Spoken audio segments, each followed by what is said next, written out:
Number 15, a frozen maiden. One of the strangest and scariest discoveries found frozen in ice holds an innocent title, the Maiden. You may be thinking, well, that's not so scary, but think again. This Incan mummy is the thing nightmares are made of. The well-preserved mummy was found alongside two young child mummies, 22,000 feet above sea level, on the slopes of a volcano. Although it was 1999, nearly 500 years after she died, the maiden still had lice in her hair. All three were preserved in the icy mountain, completely ready to rise from the dead. Johann Reinhard, an American archaeologist and member of the expedition that discovered the three mummies, said, "The doctors have been shaking their heads and saying they sure don't look 500 years old, but as if they died a few weeks ago, and a chill went down my spine the first time I saw her hands because they look like those of a person who is alive." The history of this poor maiden is devastating enough to make you sympathetic to her plight. Even if she's a bit of a Frankenstein monster, she was likely suffering from tuberculosis or a similar bacterial infection when her people decided it was best to sacrifice her to the Yaco volcano in Argentina. How do archaeologists know this? They swabbed the ancient patient's lips and compared it to living pathogens. One of the archaeologists, Korthals, said of the method, "Our technique opens a new door to solving some of history's biggest mysteries. It will also enhance our understanding of our future greatest threats, such as the emergence of new infectious agents or re-emergence of known infectious diseases." Amongst the bodies was a grand collection of silver and gold, textiles, statues, pots with food in them, and a feathered headdress, suggesting that the trio were sacrificed, not to appease the gods, but to enter the realm of the gods and live in paradise alongside them, despite being killed before their time. The three sacrificed mummies are now presumably enjoying an afterlife that's markedly better than the disease-infested life they experienced on Earth. Here's hoping anyway. Number 14, Everest Markers. Imagine climbing up the highest mountain in the world and being visually reminded every so often that you might die doing it. Reminded by the dead bodies that came before you and did in fact fail at reaching the summit, or at least making it out alive. This is the real deal. Each year, everyone from the most seasoned of mountaineers to those who are taking their first go at the mountain pays thousands of dollars to climb Everest, only to be reminded constantly of their imminent death. And often people do die in the attempt. 240 climbers have perished, and many of their bodies color the mountain, their bright winter gear frozen in the ice. The most vividly scary and deadly section is called Rainbow Valley for this very reason. The colorful gear from the dozens of dead bodies of previous climbers. These markers on Everest remind climbers that although the climb doesn't seem terrible, the altitude and potential for storm can be fatal, as it has turned for whole groups in past years. The lack of oxygen and exhaustion that high up can take your life. This place is called the death zone for a reason. Why aren't the bodies removed from the mountains? Because getting up and down the mountain carrying only yourself is strenuous enough. Climbing up and down Everest while carrying another human being will likely leave you yet another victim. And so the dead remain. Number 13, a frozen mammoth. The friendly Russian woolly mammoth calf, Huba, is a real charmer, so perhaps you won't find this 41,800-year-old mammoth particularly scary, but imagine if you met her in real life. The discovery of Huba in May 2007 was completely accidental. The woolly mammoth was found not by scientists, but by a reindeer hunter and breeder named Yuri Kudi, along with his sons. They were out on the Arctic Yamal Peninsula in Russia when they came across the enormous mammoth carcass near Uribe River. Kudi knew it was a significant discovery, so he traveled 150 miles to seek advice from a friend who, in turn, told him to contact the local museum director. Kudi then tracked the authorities back to the Uribe River, only to find the carcass had vanished. It turns out that Kudi's cousin decided to profit off the find by selling it to a store owner who lived in Novi Port, a settlement close by. In return, the cousin received 2 snowmobiles, quite a terrible exchange for the priceless mammoth remains. What's worse is that dogs had chewed parts of Huba's body in the moving process, damaging it. But once examined, the calf was found to have been preserved incredibly well, with its trunk, eyes, organs, skin, and even some of its fur intact. Milk from the calf's mother was even found in Huba's stomach. The discovery, quite simply, was incredible. The police in Kudi returned the remains to the Szymanowski Museum by helicopter, where it was named Huba in honor of Kudi's wife. Don't know about you, but I wouldn't want anything with the words woolly or mammoth in its title named after me or my loved one, but hey, to each its own. Number 12, frozen century-old photographs. A fatal expedition, deaths and sinking ships, fear and adrenaline. Some in the Ross Sea Party didn't survive the Arctic expedition, but the 100-year-old photographs of the crew did. Conservationists were renovating Arctic exploration huts in 2013 when they discovered a box of negatives cemented in an ice block. Once developed, the century-old film depicted photos of an ill-fated crew, the Ross Sea Party, which had set out to cross Antarctica from 1915 to 1917, led by famous explorer Ernest Shackleton. The crew was split in two, with one set of explorers, the Ross Sea Party, creating a supply route on the continent's Aussie side, while the other half entered on the opposite side, from South Georgia, this team led by Shackleton. Theoretically, they would meet in the middle. Theoretically. Shackleton's ship, Endurance, did not endure. It slowed with the ice pack before it even made it to Antarctica. Staying in the same place for around 9 months, the pressure began growing around the ship, so much that they had to abandon it. They began to cross the frozen ice sheet on foot, watching their ship sink after only 3 more days afloat. The Shackleton crew set up Patience Camp in January of 1916 and sat patiently through a blizzard that kept them there so long that all of the crew's 69 dogs were killed in order that the men didn't starve to death. They abandoned their efforts in April, managing to wait out the weather before plopping into 3 lifeboats that took the crew to Elephant Island and then back to South Georgia, where Shackleton called off the expedition. The Ross Sea Party faced the same challenges on the other side, but they did manage to complete their mission, creating the supply routes for Shackleton's crew, not without a few fatalities and another sinking ship. The photographs came from their party and, sadly, the ill-fated crew is memorialized in blocks of ice, where some of their men's lives also remain. Number 11, a frozen volcano.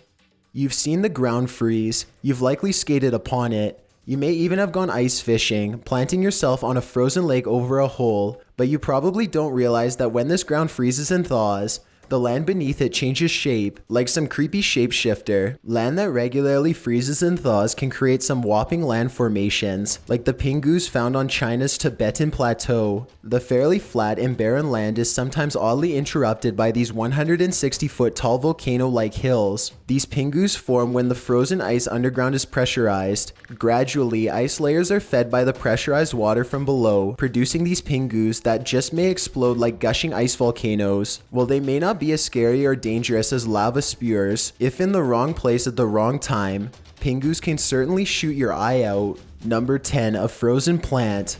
While no Venus flytraps or other crazy scary plants have been discovered in the permafrost, Russian scientists have uncovered plants that date back 30,000 years in the frozen tundra of Siberia. In 2012, the thin-leaved ancestor of the Campion were found in a ground squirrel's winter storage. Little did he know, he would be in for a long winter. As the Ice Age overcame him and the entire Earth, the scientists regenerated the fertile plants from in vitro fruit tissue culture, Pleistocene, that dated back to the late Pleistocene age. The fruits were so intact because they had been fossilized beneath the permafrost sediments, which had never thawed, serving as a cold freezer with temperature levels of -7 degrees Celsius. This discovery, and all of these discoveries found in the permafrost, will serve as a sort of frozen petri dish to study the rates of microevolution and discover various prehistoric plant tissue. Number 9, a frozen crater. If you thought craters were only for the moon, you thought wrong. Below the permafrost of Siberia, yet again, lies an enormous crater of the Yamal Peninsula, aka the end of the world. If you saw the size of this crater, you might start to think it was the end of the world too. Oil and gas workers first spotted the giant crater when flying over the area. Russian scientists were sent to uncover the finding, and they discovered a bottomless pit of scary under the ice. The crater is around 200 feet wide and who knows how deep. Since its finding, many different theories have been bandied about as to how and why this giant crater came into existence. Some believe it was an explosion, others think it was the work of a meteorite, and still others blame missiles that have gone astray. But Russian scientists have found an extremely high level of methane in the area, up to 9.6% to be exact, while normal concentrations in the air usually only contain 0.000179% methane, according to Andrei Plekhanov, an archaeologist at Salehard's Scientific Center of Arctic Studies. The rising temperatures may have melted some of the permafrost, releasing the severely high amount of methane, which resulted in the massive crater, or perhaps it's just a pit of despair. Number 8. A frozen headless corpse. Not only does the Siberian tundra serve as an indeterminate source of long-extinct animals, prehistoric plants, and giant craters, it was also once a storage unit for bodies ravaged by vicious viruses like smallpox. The eradicated disease could find its way back into the mainstream as the permafrost starts to thaw and these once buried bodies are freed. This is what happened 20 years ago when a body was found in the Kolyma River and then transported to the Northeast Research Station in Chursky, Siberia. Whether or not this headless corpse was smallpox-ridden, no one would know, and so everyone steered clear of it. The frozen soil could have kept the virus alive and thriving. Many people are frightened at the thought of a smallpox resurgence, particularly local residents, when bodies are recovered or mass graves are exposed in Siberia, and the scientists were frightened too, so frightened that they didn't even care to conduct any research on these aged human remains. The corpse was reburied, despite the fact that one of the researchers estimated the corpse's traditional reindeer skin garb was roughly 300 years old, long before smallpox became such an epidemic. The fear of the potential virus destroyed the possibility of discovering this headless corpse's history. Sad, but perfectly understandable. Number 7. Frozen puppies. If the sad emoticon was invented for a reason, this is it. There's nothing sadder than frozen puppies. In fact, this entry is not so scary, unless you imagine these frozen corpses returning as zombie puppies. Now that would be freaking creepy. Again, found in the Siberian permafrost, a 10,000-year-old family of puppies was discovered, buried in what researchers presume was a landslide. The puppy corpses were uncovered in incredible condition and are hypothesized to have been one of the first domesticated breeds, a dog that is now found in North America, having crossed the Arctic land bridge alongside human nomads. Although the puppies are ancient, you probably still imagine them with this cute little puppy face, but remember, they could also mobilize into zombie puppies that will eat your brains, so run for your life. Number 6. Alien eggs. Imagine you're walking across a frozen lake when, all of a sudden, you spot this strange amassing of concentric circles on the face of the ice. What would you think of the strange formation? Is it natural or alien? Two friends faced the same questions when they were met with a curious mass on a lake in Utah. The mass was spherically engraved into the frozen ice and tiny holes permeated out from its center. Their conclusion was that the unidentifiable mass could be some sort of extraterrestrial leftovers from their visits on our planet, perhaps alien eggs. The two filmed the mass and even touched it with their bare hands, describing its texture as slimy. They did not collect any samples, leaving scientific explanations all up to theory. But of the 10,000 plus YouTubers who viewed the video, you'll find plenty of oddball theories. A coffee splash, salt cubes that have been laid out to form a fishing hole, and those with no imagination at all claim it's just natural frozen ice, with some areas freezing softer than others. What do you think this strange spherical entity could be? Number 5. A frozen rhino. Everyone's heard of woolly mammoths, but have you heard of woolly rhinos?